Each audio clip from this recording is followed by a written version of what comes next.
What's going on, everybody? Welcome to TopShelf Fandom. Make sure to subscribe. I'm your host, Justin Thomas, and if you'd like to support creativity, please consider checking out our Patreon link in the information below.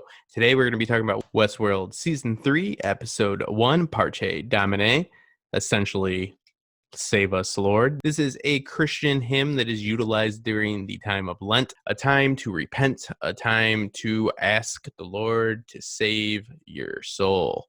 So who's the God and who's begging to be saved? We're going to find out.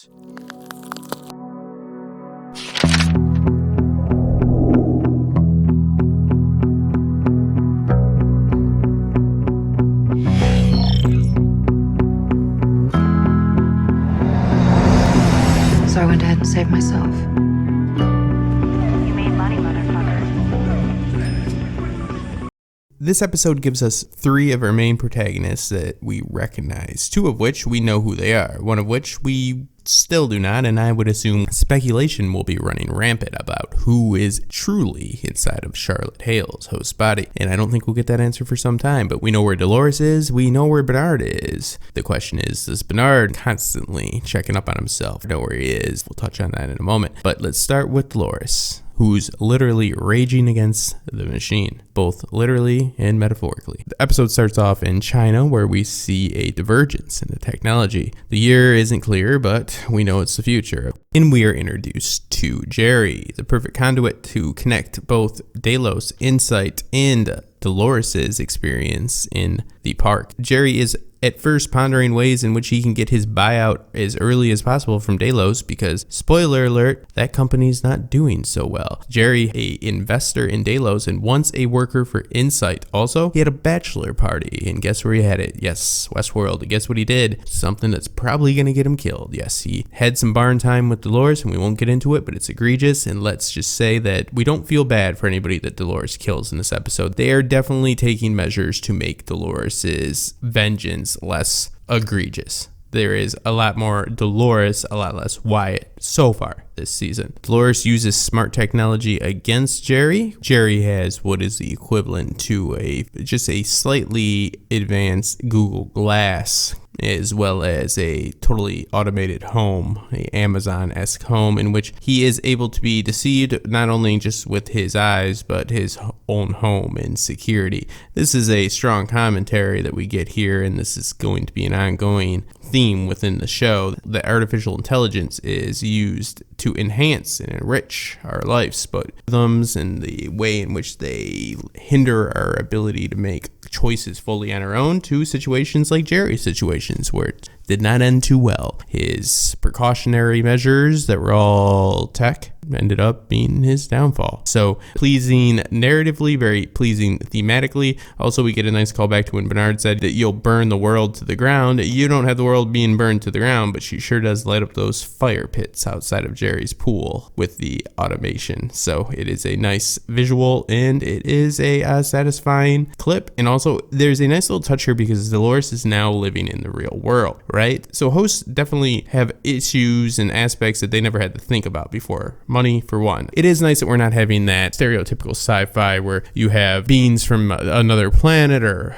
robots that have evolved walking around, and you never hear them talking about like how they're going to provide a home for themselves or anything like that. So they really are acclimating. So there is a little bit of the pragmatic touch to it, which I think is nice. It adds a layer of realism. What I've found really fantastic about this episode is that they're able to touch on aspects and themes that have been suggested in the past, but now are able to be showcased on screen, visually, and within the narrative in the real world. One of these questions is, Westworld is constantly asking us what makes us different from hosts, or what makes hosts capable of being human, or can they? And the real question that you should be asking is, what makes you human? Because in order to define a host becoming human, you must define what a human is. This tends to be harder than most would believe. So when we're talking about medicine, or we're talking about numbing agents, say, what's the difference between the host having its sensories turned down through the iPad, are you having anesthesia or some sort of a local numbing agent? There really isn't a lot of difference other than a biological to a technological.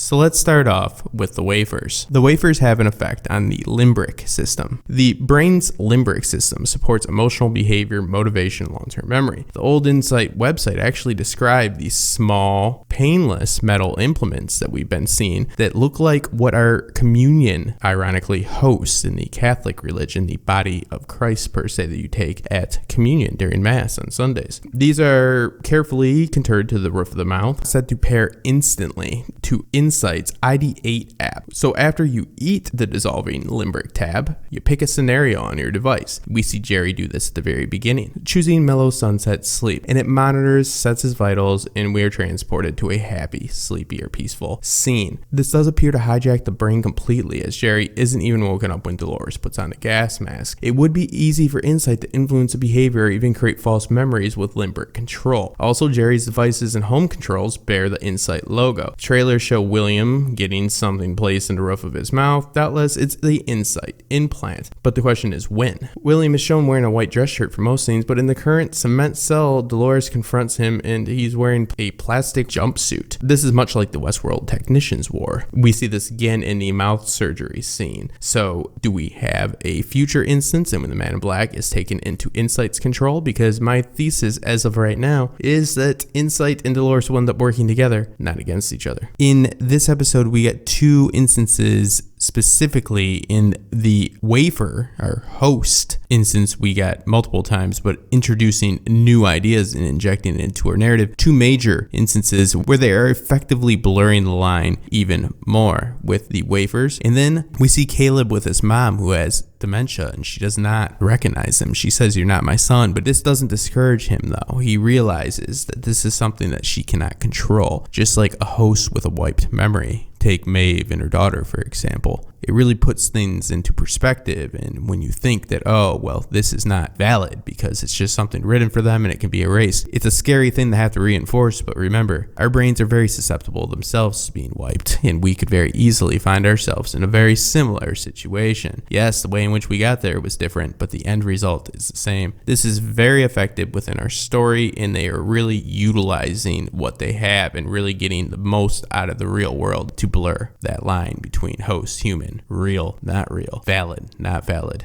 The tool that Insight uses to chart the path of the world is a massive orbital supercomputer called Rehoboam. Rehoboam is named after a biblical figure who was the son of the wise King Solomon and the grandson of David.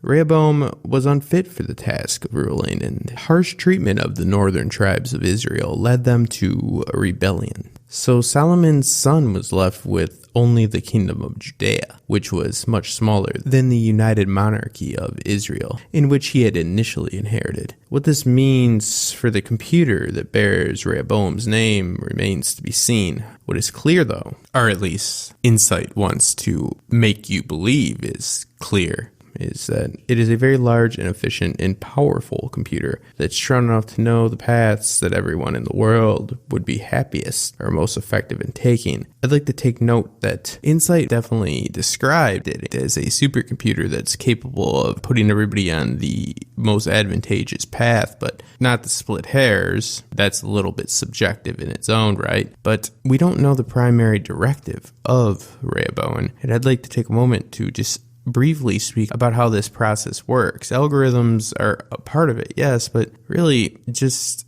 a tool for the data. The key insight that I've gotten from episode 1 is that Liam's father is dead and Sirach, his partner, is the only one that knows how it works. This is actually not as unrealistic or unlikely or even uncommon as many would have you believe. The way in which predictive technology operates, it collects a massive database of behavioral, descriptive, interaction, and then finally attitudinal data using deep learning and deep thinking. You have to really pinpoint what data you collect, and then you need to categorize it. Yes, deep learning, deep thinking plays a part in this, and this is the first stage of when the system will start to operate on its own, meaning to think on its own. And then you must build a model, and that model is based off of what you consider success to be. This is the human element that makes who this architect is very, very important, because everything works off of what the success is depicted to be. So you build a model. The model is a simulation. Yes, a simulation of sorts, not a literal one, but a simulation to run it off of. And you get, let's say, a 60% success rate. That's actually pretty good in this area. But again, without the original architect's insight to what the goal is, meaning what is considered success, we don't know how it's modeling itself. Algorithms are fairly simple. It's not rocket science to set up an algorithm. An algorithm will improve itself, and it will start doing this on its own using what is considered success in this model. Once you build the model, you run your data off of it, meaning your recent data that you've collected. So thus taking the results from that model. So a lot hinges on that model, thus a lot hinges on what you consider success to be. Now, even without the obvious mirroring of the Delos structure, meaning this mysterious partner's death and a possible Ford situation, because we don't know what the directive is of this actual algorithm. They claim one thing, and I definitely lean more towards Insight has something else in mind other than what they say in their commercials. It's just a hunch. So are we dealing with a Ford season 1 situation in which the directive might be to help the host and they're calling divergences with Caleb and Dolores to bring them together? Because why is Caleb a divergence? And they definitely want Caleb into this system. Let's consider that Caleb has had everything and everyone really push him towards this system and being recorded. So it doesn't make a lot of sense because there's a lot of people that are diverging other than Caleb. I understand why Dolores would be popping up, but Caleb popping up and then it leading them both together, I seem to think they're putting them together for a reason. And I don't think that they want to be destroyed. So maybe, just maybe, Sirach's intention is his machine to be a hub for the hosts to use, because who better than these artificial beings to work within his supercomputer? So this is what we need to look out for. We need to look out for what is classified as success and what data are they collecting, and is there data that they aren't privy to. They seem to have a connection to Westworld. It would make sense to me that they are having Westworld's data, because Westworld is collecting behavioral data from the guests at the park. And this is advantageous because using conventional surveying techniques of the past have proven that people tend to lie. Westworld kind of gives people the illusion of they can do whatever they want, so you get to see what true human nature is, and you get to have individual data as well. It is not a family that is watching a TV show, so based off of if one person in that family is watching it, then they're going to add all of the age demos in there. So Westworld is a very good insight into what people will really do, which is usually really bad. But what is a big question, to say the least, is have they adjusted the data for the hosts entering the real world? Because now you have all definition and attributable data that comes through that will say a host looks like a human, acts like a human, is doing human activities, but in fact is not a human. And that could greatly alter this algorithm. And I think that's why we're seeing divergences. All right, so brass tacks.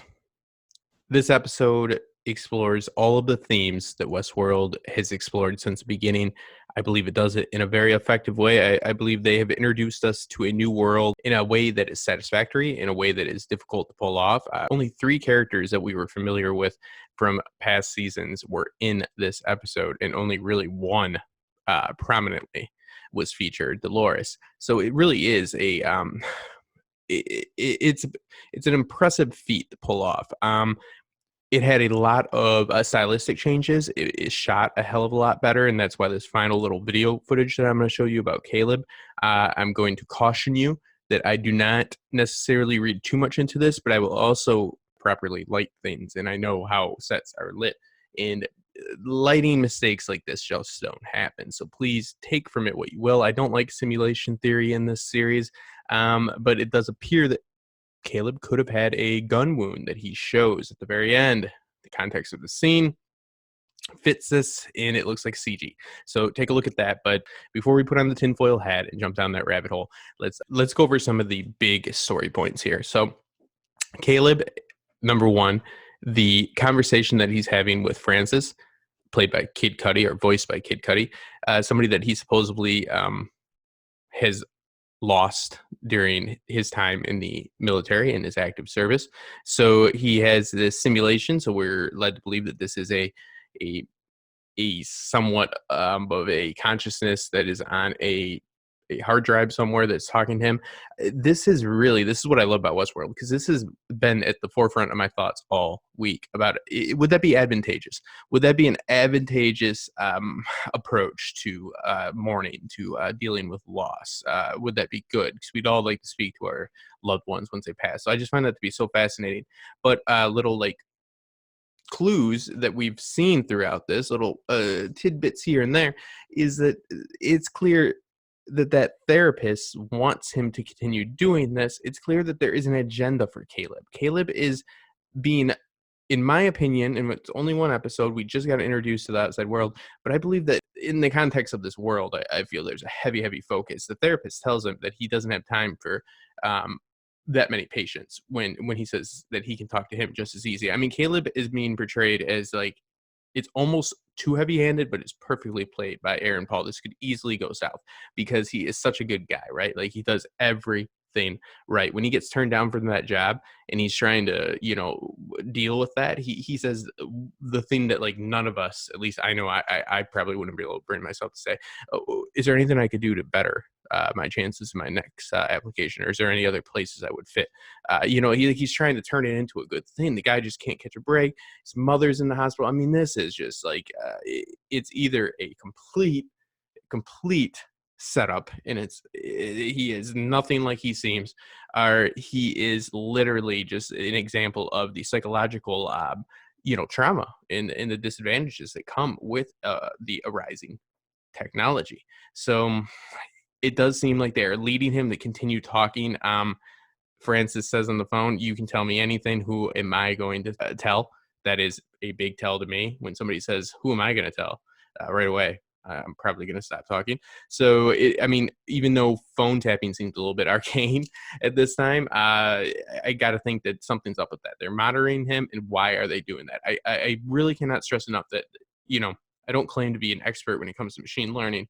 I've done my fair share of research in the last few months to get myself ready for this season, because I knew they were going to deal with it. And all I know is that prerogative that algorithm has, if you aren't aware of that, which they don't seem to be, that's a big problem, because we don't know why it's doing what it's doing, why it's making the moves it's making. And it does adapt. By its very nature, it is deceptive. Try to figure out what YouTube's algorithm is doing. As far as Bernard, I love how they're dealing with his cognitive issues in a way that's not fucking frustrating, in a way that's not just a rehash of season 1 and 2 again. Season 1 was great. Season 2 with him was just nonsense. Don't need that again. I love it though, because what we're seeing is he has become so paranoid that he's checking to see if Dolores has fucked with his brain.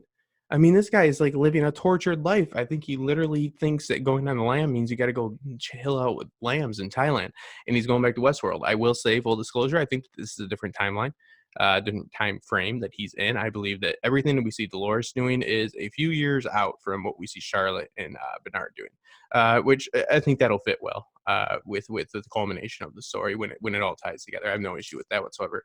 But Caleb, I think, is a fascinating character to me. He has a code. They follow this almost, like I said, it's almost too clean of an archetype. He's that villain with a code that, he only does wrong when he's pushed to the, limit, and he can't bear it anymore. And it is not even just for him, it's for his mother. It's like, how can you argue with that? And he doesn't do personals, right?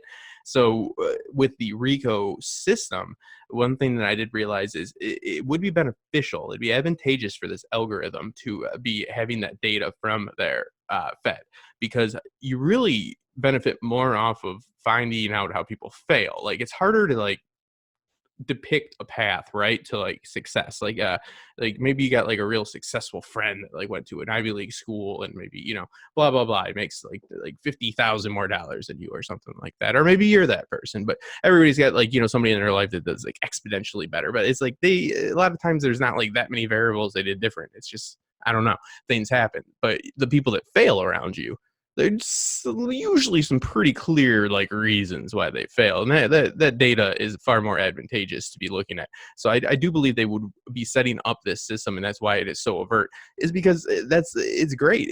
They get to see who's doing the crime, and they get to, it's kind of like too legalizing drugs. It's like control it, I guess, but it shows the have and the have nots. Again, all the information you could gather if you're playing the long game, if you're in it for the long run, if you're actually in it to make like changes, not just like please constituents or like, like how we do today, like you gotta do like Anthony Hopkins said, you gotta get acquainted with that devil. So yeah, I loved it, guys. Also, I think this is the first episode I've ever seen, and I have the songs that I'll link below, that has actual music in it, meaning like a soundtrack, not a score, which I mean, obviously I love Raymond Djawadi, but I really thought it was cool that they entered the world for the first time, so they gave us music from the world. I thought that's like a nice thematic touch right there, so it really makes a difference. So yeah, I mean, it's I know not everybody loved it, but I would say that the worst that could happen right now is this stays a stereotypical, just kind of basic bitch, futuristic, dystopian, tale that's been told time and time again. But it's beautifully shot. And that's, again, when I show you this video, keep in mind mistakes like this. Cars don't pass your shoot, and you're like, okay, first off, you have it curtained off. You're good. You have it isolated. This is contained. So when people underestimate, they're like, oh, it could be a mistake. No. That shit don't happen. And if it does, people get fired. So there's no way. But yeah, I'm not implying one way or the other, but yeah, I love the hell out of it. I thought that it's just reinforcing the themes and the ideals that this series has already firmly established. But we are getting a great, medium to now immerse ourselves in, and it is truly a beautiful world in which they've created. So I hope they keep it up. I doubt it will be as good as season 1, but I doubt anything will be as good as season 1 for a long time, meaning any show. So I mean, I like it so far, and I as long as it keeps these questions, even the simple things like I said about Francis, talking to somebody that has passed, like just to ponder something like that and have that at the forefront of your mind. It's a show that makes you think, and I think that's important. I mean, it's not a lot of shows that you can say that about. That's an interesting concept right there. So hope you guys enjoyed it. If you guys are ever going to support this channel on Patreon, I do Before the Dust Settles. X Dogma is my co-host. Johnny B. Crazy, the behavioral tech. We had Gray Area on last week. We're having Heidi from Costume Co. We got Vanessa Cole coming on. We got tons and tons of great people coming on. But also, I'm trying to get out a video. As you can tell, I'm very, very tired. I'm not a full-time content creator. It would make it so much easier. Even if you're just going to fund me during Westworld, please consider donating to the Patreon. It would do so much for this channel right now, especially. So enjoy. I will be there on Sunday night right after the show. And for the Patreons, if I do have an increase in Patreons, I will start doing live views with them, meaning when it goes on, we can join a private room and watch if you want. So you can see how I get ready for Before the Dust Settles, which is pretty much just a frantic mess. But now, thank you guys so much. Let me know what you think about the clip I'm about to show you in the comments below. Again, remember, I'm the last person that wants him to be a host or this to be a simulation. Let me know your thoughts about it. Justin Thomas, make sure to subscribe. We will see you soon. It's not the first time I've had a gun pointed at me. Want to make it the first time you've been shot in the head? Someone else beats you to that, too.